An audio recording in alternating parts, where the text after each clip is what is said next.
Bonsoir. On va passer maintenant à la partie 3, ou bien à la troisième partie du produit scalaire dans le chapitre de la géométrie dans l'espace. Donc, le produit scalaire dans l'espace, partie 3.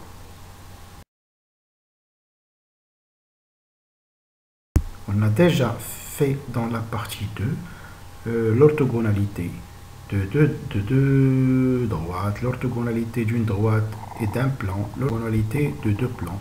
On va appliquer cela dans un exercice d'application. Donc, on considère dans E, dans l'espace E, le plan P et la droite D tel que le plan P a une équation cartésienne x moins 3z plus 4 est égal 0.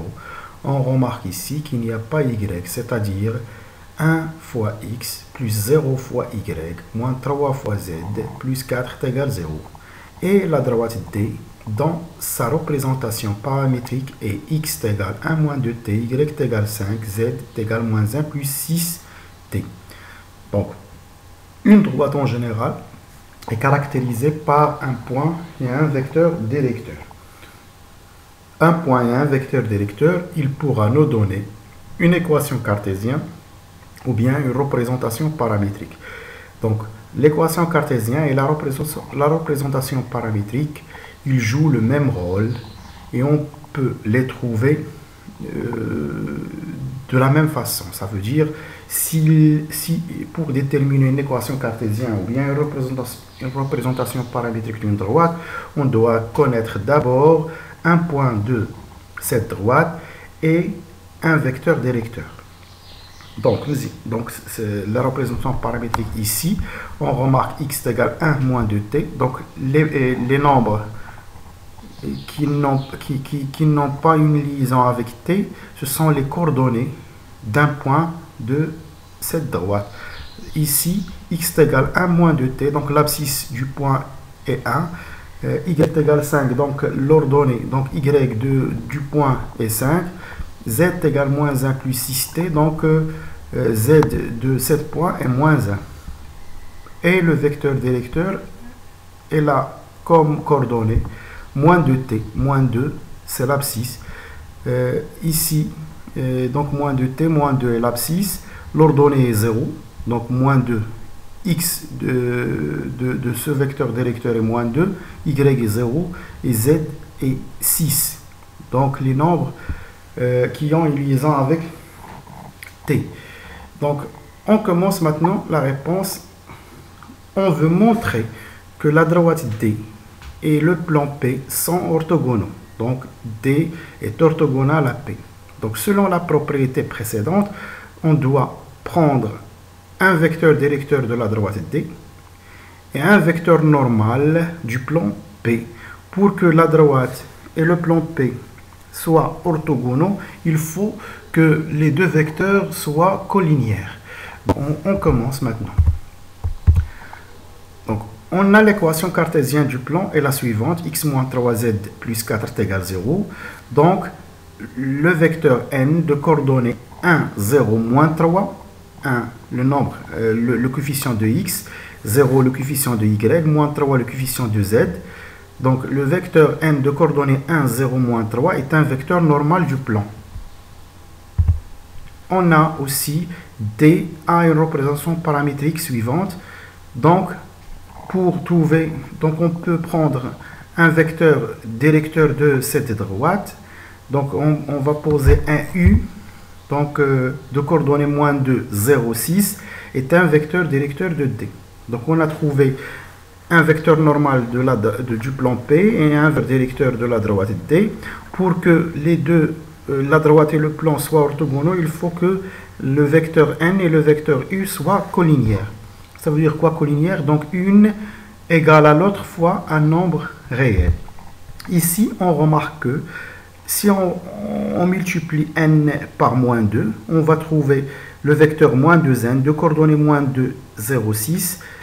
C'est exactement les coordonnées du vecteur u, c'est-à-dire moins 2n est égal u, d'où les vecteurs u et n sont collinéaires, ce qui va donner que la droite et le plan est orthogonaux. Maintenant, l'orthogonalité de deux plans. On veut montrer que les plans Q et P sont orthogonaux. Donc on va chercher un vecteur normal de P et un vecteur normal de Q.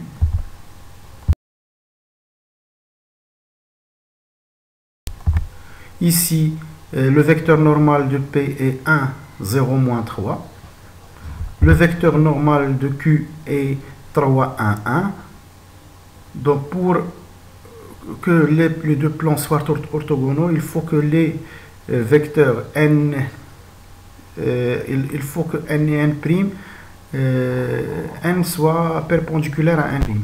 Donc ici, pour montrer que les deux vecteurs sont orthogonaux, il faut calculer leur produit scalaire. Donc en utilisant la forme analytique n fois n', l'abscisse du x du n fois x de n', plus y de n plus y de n', plus z de n fois z de n', cela il nous a donné 0, donc les deux plans sont orthogones. Maintenant, on va passer à la distance entre un point et un plan. Donc là, bien sûr, pour voir la distance entre un point et un plan, on va remarquer qu'il y a plusieurs distances. Mais on va noter la distance entre un point et un plan et la plus petite distance qui va venir par la projection orthogonale comme il y a dans ce schéma. Donc la distance entre A et le plan P est la distance la plus proche. Ça veut dire on fait la projection orthogonale de A sur le plan P. Donc la distance AH est la distance entre le point A et le plan P. Donc on va noter cette distance par DAP. La propriété est très importante. La distance entre A et P égale à la valeur absolue de AXA plus BYA plus CZA plus D sur la racine de A au carré plus B au carré plus C au carré. On va appliquer cette propriété. Elle a une très grande importance dans cet exercice. Exercice. Dans l'espace E, on considère les deux points A et B et le plan P. On veut premièrement calculer la distance entre A et P.